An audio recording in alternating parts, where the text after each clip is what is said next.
luar negara, ada yang keburuan di Gaza, di Syria, di Yaman. Kita tidak lupa juga saudara-saudara kita yang berada di tanah air sendiri. Ada di antara mereka yang kais pagi makan pagi.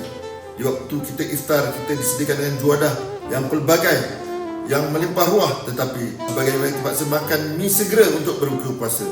Oleh itu, di bulan Ramadan ini, Nabi Muhammad SAW menyarankan bahawa barang siapa memberikan makanan untuk orang yang berbuka, dia akan mendapat pahala sebagaimana orang yang berpuasa itu tanpa mengurangkan pahalanya sedikit pun.